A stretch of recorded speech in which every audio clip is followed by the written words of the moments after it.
el artista plástico Enrique Guzmán Villagómez dejó trunca una carrera por demás brillante debido a su muerte prematura. Aún así, su obra destaca entre lo más notable del arte mexicano del último tercio del siglo XX. Nacido en Guadalajara en 1952, se mudó a la ciudad de Aguascalientes durante su adolescencia. Ahí comenzó su educación y su paso por diversas escuelas y talleres de arte que continuó después nadando a contracorriente en la Ciudad de México. Su familia nunca entendió que él era artista, ellos querían que fuera médico o ingeniero. Si bien él entra a la Esmeralda en los años 70, después de un primer fracaso al su intento de ingreso, no es un artista típico de la Esmeralda, tampoco es un artista típico de lo que era la antigua Academia San Carlos, la INAP, que por entonces estaba haciendo su plan de estudios. Es alguien que realmente presenta una voz y una problemática muy propia. Muy joven, Guzmán comenzó a participar en exposiciones colectivas y pronto a recibir premios y encargos, como los 2 murales que realizó en 1970 para el Centro Residencial Morelos, en colaboración con el pintor Pío Pulido.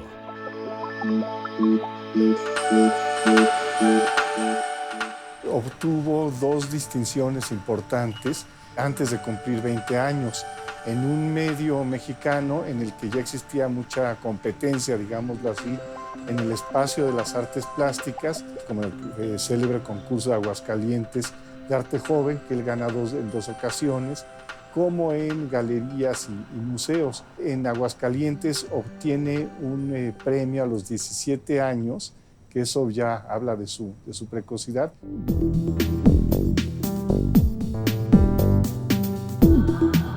Con apenas 21 años, tuvo su primera exposición individual titulada Preguntas y Sorpresas, en la Galería Pintura Joven.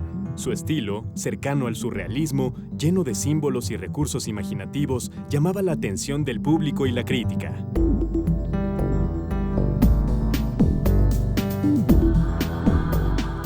Él vuelve a una figuración que en ese momento pues, no estaba de moda. Él es un artista que es muy solitario y su obra es muy contrastante con la actividad plástica de la época. Es un realismo que se ha llamado poético porque presenta pues, muchos elementos, por ejemplo, de absurdo, como proveniente de cierta línea surreal y fantástica. Es también una figuración que presenta, es muy irónica, muy paródica y muy fársica, digamos. Entre otros, el artista oaxaqueño Francisco Toledo se fijó en el trabajo de Guzmán y lo recomendó a la Galería Arbil.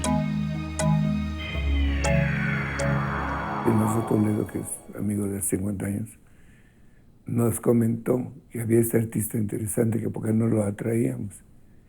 Coincidió por casualidad que él vino personalmente y me dijo: Armando, me gustaría venir con ustedes. Es con mucho gusto, era un honor tenerte aquí. Tomamos un departamento estudio para que él pudiera trabajar y le abrimos una línea de crédito con una tienda donde vendían todos los artículos de pintura, o sea, telas, pintura, etc. Y le damos una mensualidad para que pudiera vivir, ¿no?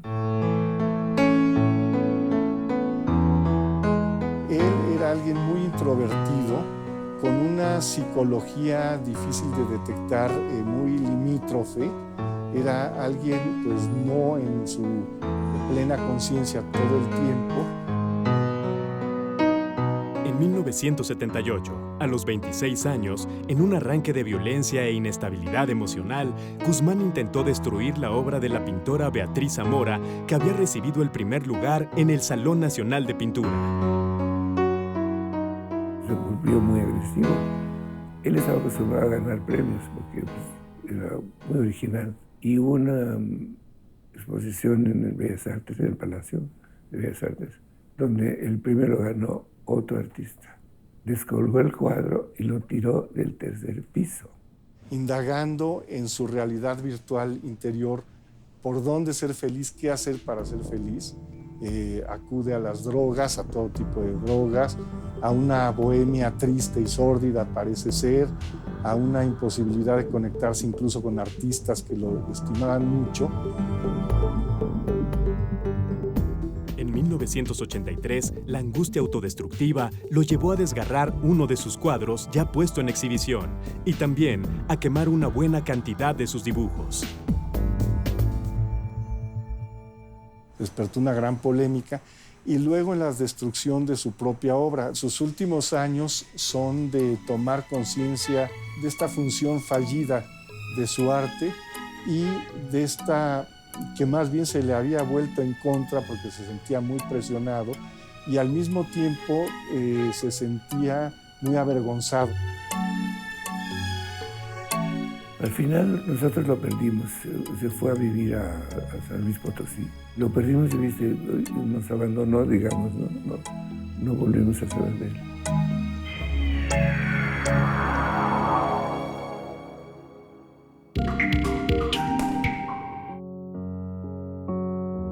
Enrique Guzmán Villagómez había alcanzado mucho antes de su temprana y trágica muerte notoriedad como artista plástico por su calidad técnica y la inquietante expresividad poética de sus temas recurrentes. Él vuelve a la figuración y con unos temas muy personales, con una personalidad realmente única. No hay esta imaginería. Y él influye mucho. A partir de sus imágenes, hay otros artistas que siguen ese camino de la, llamémosle, nueva figuración. Siento por ahí probable esa influencia como la de Frida Kahlo, probable también en un principio la de Gironella, y muy claras pues las de Escher y Magritte, por supuesto, ¿no? Que son muy claras y muy a su manera. Completamente opuesto al lenguaje abstracto, desde su arranque, el realismo de Enrique Guzmán tiene tintes de ironía en su representación del mundo. Tiene esa cosa de juguetona, digamos, de burlarse de lo cursi, de lo establecido, ¿no? Sus pinturas son suicidas, muchas de ellas, ¿no? Aunque tiene muchas festivas, donde se burla de lo cursi, donde mete sus recuerdos, esa memorabilia de su infancia. En todo esto se asoma lo que a mi modo de ver lo define, que es un artista que domina la aparición de lo siniestro, aquello que está en el fondo de las situaciones y que se asoma y que tiene que ver o con la maldad, o con el misterio, o con aquello que se oculta. Yo lo veo más a veces como sueños, es como el resultado de sueños o de esas inquietudes mentales que él tenía. Porque si se fijan, algunos hay vacíos, ¿no? Como todo está flotando.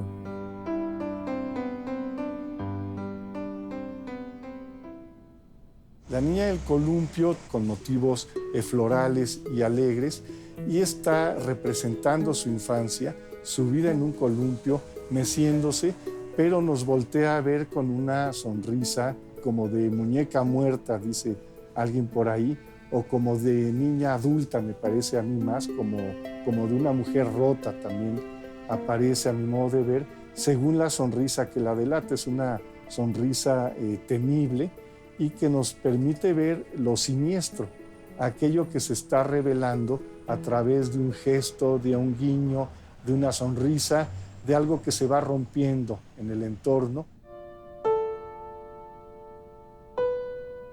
Pero al final, cuando él va madurando, llamémoslo, que muere muy joven, cambia y se vuelve frío, agresivo, muy introvertido. Hay un cuadro allá, que verán ustedes, de los últimos, donde solamente son nubes. Ya no hay personajes. Y bueno, eventualmente se suicidan. Muchas veces se le ha comparado al artista genial por antonomasia, que es este artista típico que desentona de la realidad, que no la entiende, que entonces fabrica un mundo interior. En la primavera de 1986, Enrique Guzmán Villagómez expuso todavía en la ciudad de Aguascalientes. Se suicidó en mayo a los 33 años y así terminó la historia de una carrera tanto breve como brillante.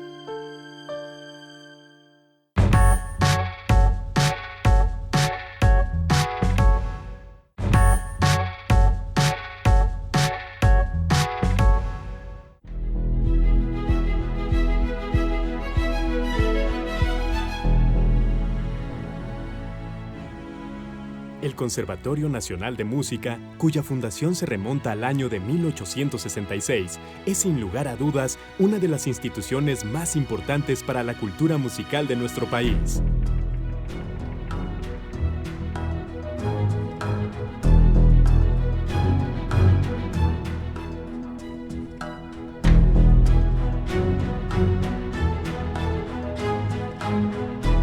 Ya había habido muchos intentos de academias particulares y de escuelas de música, pero no fue sino hasta 1866 que se funda la Sociedad Filarmónica Mexicana, cuyo objetivo principal era la fundación de un conservatorio. El 1 de julio de ese mismo año comienzan las primeras clases del conservatorio y al año siguiente se dice que ya tenía una matrícula de 800 estudiantes. Eso quiere decir que tuvo mucho éxito. Su primer director, que fue Agustín Caballero.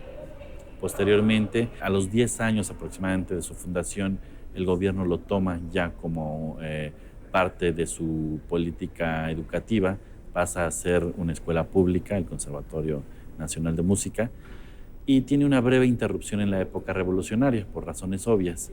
El conservatorio hasta entonces no tenía una sede permanente. De las últimas sedes que tuvo fue un edificio en la calle de Moneda. La sede del conservatorio es un edificio histórico en la Ciudad de México.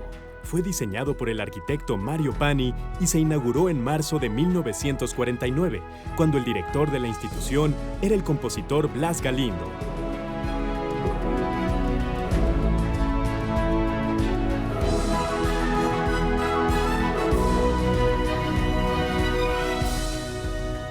Por supuesto, en el interior las instalaciones se han ido modernizando, pero algunos aspectos, como la fachada, mantienen la propuesta estética de su época.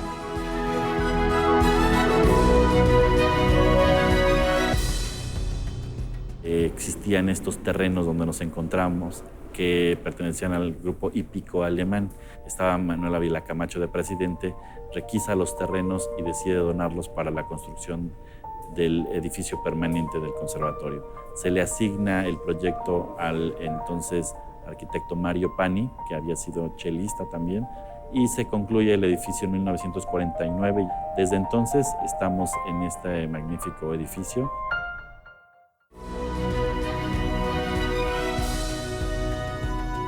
El conservatorio ha tenido como directores a músicos muy notables, como el compositor Carlos Chávez y el organista Víctor Urbán, y entre ellos a varias mujeres, como la destacada pianista María Teresa Rodríguez.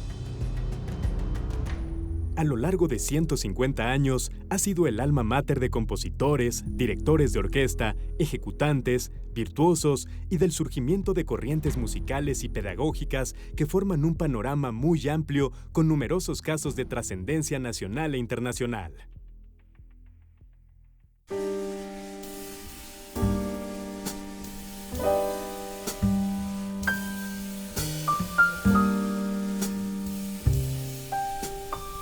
El Conservatorio Nacional de Música tenía un plan de estudios de 1979 que era de 10 años.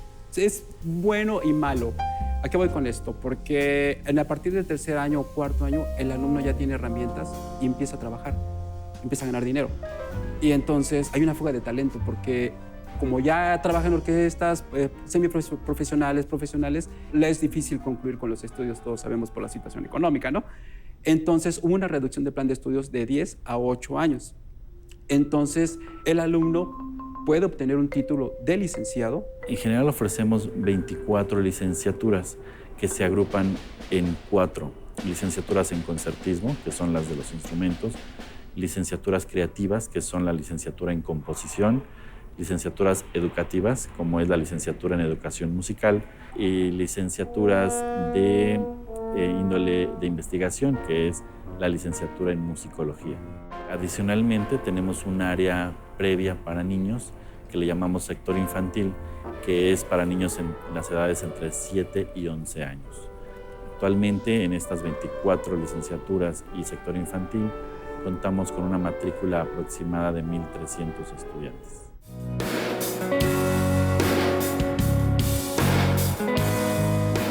Si bien somos un conservatorio de 150 años, no queremos que sea un conservatorio viejo, por eso es que vemos siempre hacia el futuro.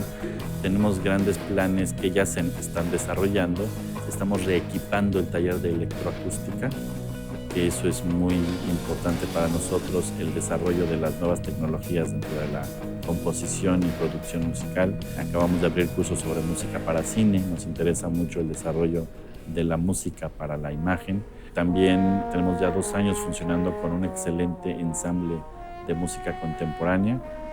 Y el polo opuesto también, tenemos una intención de desarrollar la música antigua, sobre todo encaminada a la música novohispana, a la música virreinal. 3, 4. Creo que nos sentimos muy orgullosos que después de 150 años somos uno de los primeros conservatorios en el continente americano.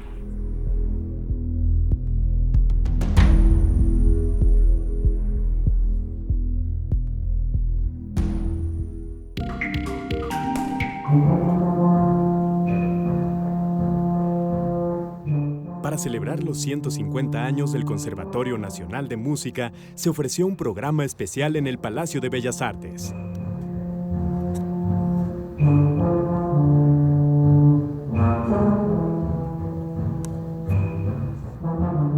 Se interpretaron 3 obras brillantes del repertorio universal de la música: Sensemayá de Silvestre Revueltas, poema sinfónico de 1938, inspirado rítmicamente en un texto del poeta cubano Nicolás Guillén.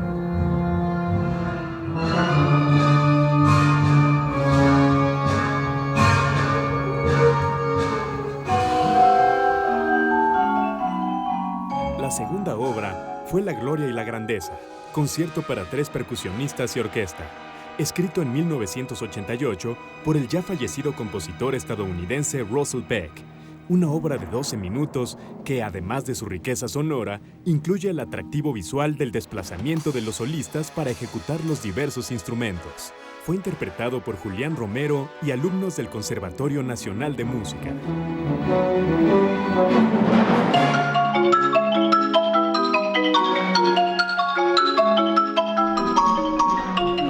La oportunidad de tener una sala de Regina donde hacía su ensayo Sinfónica Nacional, y ahí sí pudimos colocar todo el instrumental.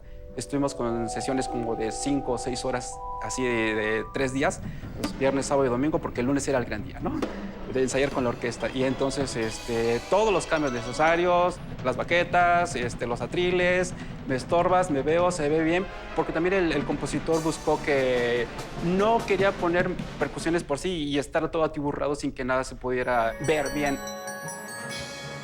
Todo gradualmente lo veíamos muy lento, anotábamos qué es lo que nos costaba más, qué es lo que estábamos fallando y empezamos a trabajar sobre eso para que en los siguientes ensayos pues fuésemos ensamblándonos más. Tienes que empezar lento, lento y llevar como, tengo 15 días y llevas un registro.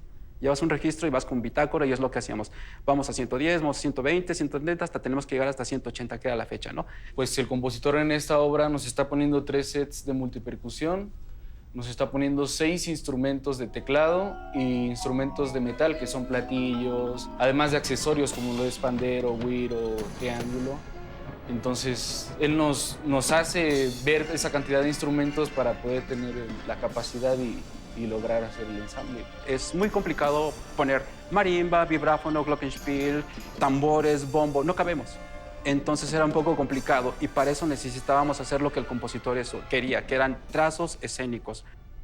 Es como los actores, ¿no? Si pones ese tambor ahí, me voy a caer. Si pones el atril, me voy a, no sé, no voy a llegar y no quiero que muevas mis baquetas, ya quedamos. Y era como sincronizar con tiempo y todo lo hacíamos con metrónomo, llevando un registro gradual. Y yo creo que eso es una de las cosas más difíciles de las cuales tuvimos que hacer durante los ensayos y todo eso, porque a veces pues, hasta en las manos nos pegábamos de que no sabíamos bien cómo movernos. Y pues es padre porque más bien tienes que hacerlo porque es lo que nos está pidiendo el compositor y pues así logramos esta parte de los movimientos. Fue un reto el acomodarnos en el escenario. O sea, sí, y sobre todo, pues, que no se viera presuroso, ¿no? O sea, de que, ay, apenas llegó y tocó como pudo, ¿no? O sea, fue un reto también.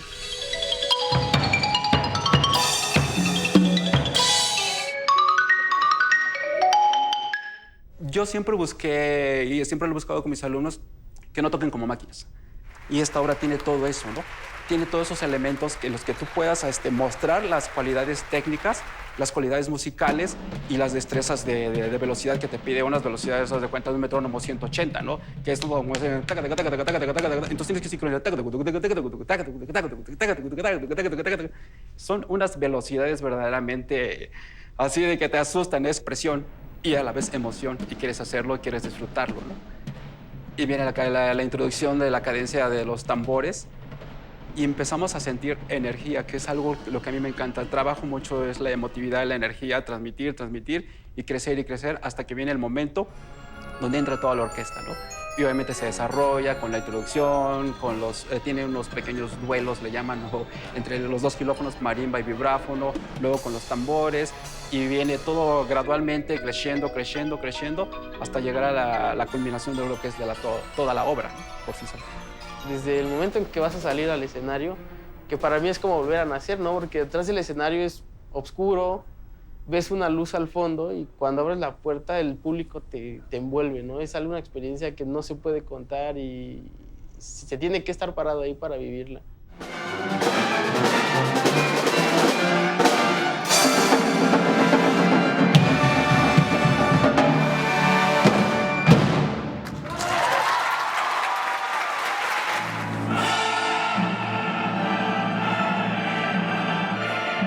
El concierto conmemorativo de los 150 años del Conservatorio Nacional de Música culminó con la cantata escénica Carmina Burana, que el músico y pedagogo alemán Karl Orff dio a conocer en 1936. Basada en cantos y poemas medievales, es una de las obras más conocidas y emblemáticas del siglo XX.